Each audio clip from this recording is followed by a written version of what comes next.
విక్రమ్ టీవీకి సబ్స్క్రైబ్ చేయండి. Subscribe to Vikram TV. Subscribe to Vikram TV. Subscribe to Vikram TV. Subscribe to Vikram TV. Please like, share and subscribe to Vikram TV. And చాలా వరకు చూస్తే పిల్లలు చాలా aggressive గా ఉంటున్నారు ఈ మధ్య Aggressive. కాలంలో. చాలా ఇంట్లో చూస్తే మొత్తం వెదరే అగ్రెసివ్ గా ఉంటారు. పేరెంట్స్ చూస్తే అగ్రెసివ్, పిల్లలు చూస్తే అగ్రెసివ్. ఈ వెదర్ ఎందుకు క్రియేట్ అవుతుంది మేడం అసలు? యాక్చువల్లీ ఇప్పుడు కొన్ని పిల్లల్ని టచ్ చేస్తే రోడ్ ఏంటి అంకుల్ ఏంటన్నా అని మాట్లాడతారు. ఆ పేరెంట్స్ ని టచ్ చేసినా కూడా వాళ్ళు చెప్పండి మనం సెన్సిటివ్ గా మాట్లాడినా కూడా ఈ అగ్రెసివ్నెస్ ఎందుకు వస్తుంది అంటే ఇవాళ పేరెంట్ వల్ల పిల్లలు కూడా అలాగనే తయారవుతున్నారు కదా. అండ్ పిల్లల ముందు చాలా వరకు పేరెంట్స్ గర్వంగా గొప్పగా మాట్లాడతారు. తప్పు చేసినా కూడా పిల్లల ముందు చాలా గర్వంగా చెప్తుంటారు, నేను ఫలానోని ఇదన్నానని. ఈ యాటిట్యూడే మళ్ళీ ఈ అబ్బాయి కూడా పిల్లలు కూడా మెయింటైన్ చేయడం జరుగుతుంది. ఇలా పిల్లల ముందు బిహేవ్ చేయడం కరెక్టా రాంగా? డెఫినెట్లీ రాంగ్ అనే నేను చెప్తాను. ఇక్కడ ఒక పర్సన్ లైఫ్ లో ఎవరెవరు ఇన్ఫ్లుయెన్స్ అవుతారు జనరల్ గా ఇప్పుడు నా పర్సెప్షన్ లో చూసుకుంటే మన లైఫ్ లో ఎవరెవరు ఇన్ఫ్లుయెన్స్ అవుతారు? Parents. Most of the time మన పేరెంట్సే ఎక్కువ ఉంటారు. ఒక 40-50% పేరెంటే ఉంటుంది. నెక్స్ట్ వచ్చేసి school environment, friends, family members, వీళ్ళందరూ కూడా నెక్స్ట్ జోన్ అనమాట వీళ్ళు. ఓకే, నెక్స్ట్ వచ్చేసి సోషల్ మీడియా. సోషల్ మీడియా చాలా ఇన్ఫ్లుయెన్స్ చేస్తుంది. సో ఇంకా అదర్ యాక్టివిటీస్ అంటే ఆల్కహాల్ అని, డ్రగ్స్ అని, ఇవి కూడా మన బ్రెయిన్ అండ్ బాడీని డిస్టర్బ్ చేస్తాయి. ఇప్పుడు ఏమవుతుందంటే ఒక పర్సన్, ఒక చైల్డ్ ఎవరైతే ఉంటారో వాళ్ళ మైండ్ పుట్టినప్పుడు బ్లాంక్ పుడతారు.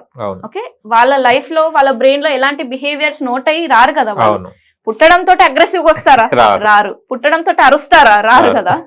అన్ని చూసే నేర్చుకుంటారు. మీరు ఎన్నిసార్లు చెప్పినా రాయి, హోంవర్క్ రాయి, పడుకో, లేకపోతే కానీ తొందరగా తిను అంటే వినరు. బికాస్ వాళ్ళు ఏం చెప్తున్నారో వాళ్ళకి అర్థం కాదు. యాక్షన్ ప్లాన్ నెక్స్ట్ ఏం చేయాలో తెలీదు. మనం చేసింది చూసి నేర్చుకుంటారు. 100% ఇది నేను గ్యారంటీగా చెప్తాను. మీరు చేసింది చూసే నేర్చుకుంటారు. ఇప్పుడు చిన్న ఒక యాక్టివిటీ చేసాం మీతోనే. Okay okay, touch your forehead, touch your forehead, touch your nose, touch your chin. చూసారా, ఇది చిన్న, ఇది చిన్న. మీరు ఏం చేశారు ఇప్పుడు? నేను నేను చెప్పింది మీరు వినట్లేదు, విన్నాం అనుకున్నారు కానీ వినట్లేదు, చూసి నేర్చుకున్నారు. సో ఇక్కడ పేరెంట్స్ కూడా అదే చేస్తున్నారు. ఇప్పుడు ఒక ఎగ్జాంపుల్ పిల్లలదే తీసుకుందాం. హస్బెండ్ కి ఈరోజు ఆఫీస్కి వెళ్ళాలని లేదు. ఓకే, మ్యాచ్ వస్తుంది, ఇంట్లో చూసుకుంటా కూర్చుందాము, ఈరోజు ఏం వెళ్తాంలే అని లేజీగా ఉన్నాడు. బాస్ నుంచి కాల్ వచ్చింది, ఏమైంది ఇంకా రాలేదు అని. సో బాస్ నుంచి కాల్ రాగానే వాళ్ళ వైఫ్ ఇట్రా అని పిలిచి, వైఫ్ నువ్వు కాల్ లిఫ్ట్ చేయి, బాస్ మాట్లాడతారు, మా హస్బెండ్ కి ఈరోజు బాగాలేదు, రావట్లేదని చెప్పి పెట్టేసేయని చెప్తాడు. సరే అని వైఫ్ అలానే చేసి పెట్టేస్తుంది. ఈ సీన్ అంతా కూడా అక్కడ కూర్చుని అబ్బాయి చూస్తున్నాడు. ఇప్పుడు ఆ పేరెంట్స్ ఆ అబ్బాయికి ఎలాంటి సంస్కారాన్ని నేర్పిస్తున్నారు మీరు చెప్పండి? అబద్ధం మాట్లాడడం నేర్పిస్తారు. అబద్ధం ప్లస్ ఇంకెంత నెగటివ్ అంతా కూడా పేరెంట్స్ నేర్పిస్తున్నారు అని అనట్లేదు, అబ్జర్వ్ చేస్తున్నారు కదా. ఇక్కడ ఎవరు బలి అవుతున్నారు? ఎండ్ ఆఫ్ ది డే మీరు కాదు, ఇక్కడ అబ్బాయి అవుతున్నాడు. ఎప్పుడు కూడా మీ ఇంట్లో హస్బెండ్ అండ్ వైఫ్ ఫైట్ చేసుకున్నా, ఓకే, రెస్పెక్ట్ఫుల్ గా మాట్లాడకపోయినా ఇవన్నీ అబ్జర్వ్ చేస్తారు పిల్లలు. ఓకే, మీరు వెళ్ళకపోవడానికి వ్యాలిడ్ రీజన్ చెప్పండి, అదే తను రైట్ వేగా నేర్చుకుంటాడు. అలా మంచిగా నేర్పించడానికి కూడా ఇంకొక ఎగ్జాంపుల్ నేను చెప్తా. ఒక అబ్బాయి, ఇది ఒక మూవీ క్లిప్ అన్నమాట, చాలా ఇన్స్పైర్ అయ్యాను నేను కూడా. ఎలా ఉందంటే ఒక ఫాదర్ సన్ బైక్ మీద వెళ్తూ ఉంటారు. ఓకే, హ్యాపీగా, తను హ్యాపీ పేరెంట్ అన్నమాట, మంచి కనెక్షన్ బిల్డ్ చేసుకున్న పేరెంట్. నా ఇప్పుడు వెళ్తున్నాడు, హాయిగా మాట్లాడుకుంటూ షేరింగ్ చేసుకుంటూ వెళ్తున్నారు బైక్ పైన.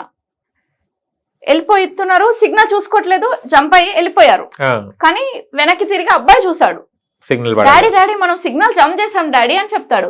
అవునా బెటర్, నేను చూసుకోలేదు, పద మనం వెళ్దామని యూటర్న్ తీసుకొని మళ్ళీ అక్కడ ట్రాఫిక్ సిగ్నల్ దగ్గర పోలీసు ఏదో రాసుకుంటాడు, చూడాడు, రాసుకుంటాడు. సార్ దగ్గరికి వెళ్ళి, సార్ నేను సిగ్నల్ జంప్ అయ్యాను, ప్లీజ్ నాకు ఫైన్ రాయండి,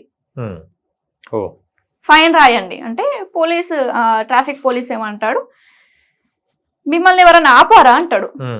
ఆపలేదు సార్ అంటాడు. మరి వెళ్ళిపోవచ్చు కదా, ఏం ఫరక్ పడుతుంది, ఎవరన్నా ఏం ఫరక్ పడుతుంది, నేను ఎవరు ఏం అనట్లేదు కదా. లేదు సార్ నాకు రాయండి ఫైన్, నేను తప్పు చేశాను, జంప్ చేశాను, నాకు ఫైన్ పడాలి, నాకు రాయండి. ఎందుకంటే ఎవరు ఆపలేదు అంటున్నావు, ఎవరైనా చూసారా అంటే అవును సార్ చూసారు, మా అబ్బాయి చూసాడు. చూడండి ఇక్కడ చిన్న థింగే వెళ్ళిపోవచ్చు కదా, మనం ఎవరు చూడట్లేదు నాన్న, పద పద వెళ్దామనండి, ఇంకొక యాటిట్యూడ్, అది డిఫరెంట్. అదే అబ్బాయి తోటి ఉన్నప్పుడు మీరు ఎంత జెన్యూన్ గా ఉన్నారో అనేది చాలా మ్యాటర్ అవుతుంది. డైలీ మన జరిగే లైఫ్ లో చూసుకుంటే చాలా ఇన్సిడెంట్స్ ఇలాంటివి వస్తాయి మనకి. మీరు ఆ సిచ్యువేషన్ లో ఎలా బిహేవ్ చేస్తున్నారు వాళ్ళ ముందు. ఓకే, ఇద్దరు పేరెంట్స్ మధ్యలో గొడవలు అయినాయి అనుకుందాం, హస్బెండ్ వైఫ్ గొడవలు అయినాయి. అప్పుడు ఏం చేస్తారు, ఇద్దరు మీడియేటర్ ని పెట్టుకుంటారు, మన పిల్లల్ని. నాన్నకు చెప్పు ఫోన్ అక్కడ ఉంది, లేకపోతే వ్యాలెట్ అక్కడ ఉంది, నాన్నకు టిఫిన్ ఇచ్చేసి రాపో, లేకపోతే మమ్మీకి ఫైల్ అక్కడ పెట్టమని చెప్పు, ఏదో ఒకటి చెప్పడానికి మధ్యలో వీళ్ళని వాడుకుంటారు. అప్పుడు పిల్లలకి ఏమవుతుంది, వీళ్ళే రెస్పెక్ట్ ఇవ్వనప్పుడు పేరెంట్స్ కి వాళ్ళు ఎలా రెస్పెక్ట్ ఇస్తారు చెప్పండి. ఏమున్నా సరే హస్బెండ్ అండ్ వైఫ్ కూర్చొని ఒక కాన్ఫ్లిక్ట్ ఒక పర్సన్ మధ్యలో వచ్చినప్పుడు, ఇద్దరి మధ్యలో వచ్చినప్పుడు ఎలా సాల్వ్ చేసుకోవాలనేది కూడా వాళ్ళు మీ నుంచే నేర్చుకుంటారు. కొట్టడం కానీ తిట్టడం కానీ ఇవన్నీ చేశారనుకో వాళ్ళు కూడా అదే బిహేవ్ చేస్తారు. అచ్చా మగవాళ్ళు ఇలా ఉండాలి, ఒక అబ్బాయి ఇలా ఉండాలి, అమ్మాయి అయితే ఏడవాలి, సొసైటీ క్రియేట్ చేసిన స్టాండర్డ్స్ ఇవి. బట్ ఇక్కడ ఈ జనరేషన్ చూసుకుంటే అందరికి ఈక్వల్ ఆపర్చునిటీస్, అందరూ వర్క్ చేస్తున్నారు, అందరు ఇప్పుడు అబ్బాయిలు కూడా ఇంటి పనులు అన్ని చేస్తున్నారు, హెల్ప్ చేస్తున్నారు. ఇప్పుడు బ్యాచిలర్స్ అనుకోండి ఆబ్వియస్లీ చేయాలి కదా, అందరూ అన్ని పనులు చేస్తున్నప్పుడు ఎందుకు అమ్మాయిలను తక్కువ చేసి చూడడం ఇవన్నీ. సో మీ నుంచి ఫాదర్ నుంచి కూడా చాలా విషయాలు అబ్బాయిలు నేర్చుకుంటారు. ఒక జెంటిల్ మ్యాన్ ఎలా ఉండాలనేది ఫాదర్ నుంచి నేర్చుకుంటారు. ఇంకా అమ్మాయిలు అనుకోండి, ఫాదర్ ఒక సూపర్ హీరో ఆబ్వియస్లీ, మమ్మీ వచ్చేసి చాలా లవ్ చేసే పర్సన్, అన్ని చూసుకునే పర్సన్. సో ఇద్దరి మీద రెస్పెక్ట్ ఉండాలి అని అంటే ముందు హస్బెండ్ అండ్ వైఫ్ రెస్పెక్ట్ఫుల్ గా ఉండాలి ఇంట్లో. ఓకే, కానీ ఇది అడగాలనో లేదో నాకు తెలియదు, కానీ చాలా మంది ఇప్పట్లో చూస్తే మోడర్న్ డ్రెస్సెస్ వేస్తున్నారు, పేరెంట్స్ అయినా పిల్లలకైనా కూడా ఏదైనా కూడా. అంటే ఇప్పుడు కల్చర్ పోతుందని చాలా మంది అంటుంటారు. మన విలేజెస్ కి వెళ్తే హైదరాబాద్ నుంచి వచ్చారు, ఇట్లా సిటీ నుంచి వచ్చారు, డిఫరెంట్ కల్చర్, డిఫరెంట్ లుక్ ఉంటుంది. అంటే మోడర్న్ డ్రెస్సెస్ వేయడం వల్ల కల్చర్ పోతుందని చాలా మంది అంటుంటారు. నేను విన్నాను, చాలా మంది సీనియర్స్ నుంచి కూడా వినడం జరిగింది, నేను చాలా ఇంటర్వ్యూస్ చేశాను.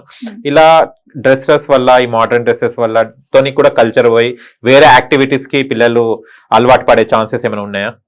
ఏదైతే కల్చర్ అని అంటున్నారు కదా, ఆ కల్చర్ ని కొంచెం పక్కన పెడితే మన బాడీలో ఈవెన్ అబ్బాయికైనా అమ్మాయికైనా 2 ఎనర్జీస్ అనేటివి ఉంటాయి, ఫెమినైన్ అండ్ మస్కులైన్ ఎనర్జీస్ అని. ఆ 2 ఎనర్జీస్ ఏవైతే ఉంటాయో అవి 2 బ్యాలెన్స్ ఉన్నప్పుడే ఒక మనిషి 100% ఇవ్వగలుగుతాడు. ఏ సిచ్యువేషన్ లో ఫెమినైన్ ఎనర్జీ రావాలి, ఏ సిచ్యువేషన్ లో మస్కులైన్ ఎనర్జీ రావాలి అనేది అది గ్రహించాలి ఒక పర్సన్. ఇప్పుడు కల్చర్ విషయానికి వస్తే, ఇప్పుడు చూడండి, నేను ఇప్పుడు ఇంటర్వ్యూకి వచ్చాను, ఓకే, ఇప్పుడు నేను ఈ డ్రెస్ వేసుకొని రాకపోతే ఎంతమంది జనాలు నా మొహం లేకపోతే నా ఇంటర్వ్యూ చూడడానికి ఇష్టపడతారు? ఓకే, నేను ఒక నార్మల్ ఇంట్లో ఎట్లా అయితే ఉంటున్నానో సేమ్ విధంగా వచ్చి వింటే చెప్తుంటే ఎంతమంది రెస్పెక్ట్ చేస్తారు, మా ఇంట్లో అవన్నీ వర్కౌట్ కావు అవి ఇవి అని. బట్ నన్ను నేను చక్కగా పెట్టుకొని ఒక ప్రొఫెషనల్ గా వచ్చి మీకు చెప్తే సంథింగ్ ఏదో ఉంది దీంట్లో అనేది చూస్తారు. సో వర్క్ లైఫ్ లో ఇప్పుడు ఎలా ఉంటుందంటే, ఆఫీస్కి వెళ్ళినా ఏదైనా జాబ్కి వెళ్ళినా కూడా ఫస్ట్ చూసేది మీ అపియరెన్స్. ఓకే, నౌ ఈ పబ్ కల్చర్ కానీ లేకపోతే ఇంకా డిఫరెంట్ ఏవైతే ఉంటాయో అది నేను మాట్లాడదలుచుకోలేదు, అది వాళ్ళ ఇష్టం అది. ఓకే, ఎప్పుడైతే మీరు ఇంట్లో ఉంటారో లేకపోతే మీ పర్సనల్ లైఫ్కి వచ్చేస్తారు కదా, అప్పుడు ఒక ఫెమినైన్ లాగానే ఉండమని నేను సజెస్ట్ చేస్తాను. అంటే బొట్టు పెట్టుకోవడం కానీ, యాంక్లెట్స్ అంటే గజ్జలు వేసుకోవడం కానీ, గాజులు వేసుకోవడం కానీ, ఆ ఫెమినైన్ ఎనర్జీని తీసుకురావాలి. Because that is important. ఒక అమ్మాయి అయినా అబ్బాయి అయినా ఆ ఎనర్జీ అనేది ఉండాలి. ఓకే, ఆల్వేస్ నేను మోడర్న్ గానే ఉండమని చెప్పాను, ఆల్వేస్ నేను వెస్టర్న్ గానే ఉండమని నేను చెప్పాను. ఏ సిచ్యువేషన్ లో మీరు ఎలా బిహేవ్ చేస్తున్నారు అంటే ఎలా మీరు మిమ్మల్ని మీరు ప్రజెంట్ చేసుకుంటున్నారు. ఒక ప్రొఫెషన్ కి అవసరమైతే వేసుకోవాలి, ఓకే, ప్రొఫెషన్ వరకు. ఇంకా పర్సనల్ లైఫ్ అంటారా, పేరెంట్స్ కనెక్షన్ లేకపోతే ఆబ్వియస్లీ రాంగ్ డైరెక్షన్ లో వెళ్ళి రాంగ్ ఫ్రెండ్స్ తో రాంగ్ ఇన్ఫర్మేషన్ నేర్చుకొని ఇంకా అది డిఫరెంట్ వే. మీరు మీ పిల్లలతో కనెక్షన్ లో లేకపోతే, మీ ప్రేమను మీరు పంచకపోతే, మీరు పేషెన్స్ గా లేకపోతే, మీరు వాళ్ళకి రెస్పెక్ట్ ఇవ్వకపోతే వాళ్ళు కూడా మీకు సేమ్ ఇస్తారు. సేమ్ చేస్తారు. మీ మాటలు వినరు, మీకు రెస్పెక్ట్ ఇవ్వరు, మీకు వాల్యూ ఇవ్వరు, మీ మాటలు ఇంకా పట్టించుకోరు. ఇంకా వాళ్ళ ఫ్రెండ్స్ దగ్గరికి వెళ్ళి వాళ్ళదేందో వాళ్ళు ఇష్టం ఉన్నట్టు వాళ్ళు చేస్తారు. ఇట్స్ ఆల్ అబౌట్, అందుకే చెప్తాను స్టార్టింగ్ నుంచి, it's all about bonding, relation. Okay.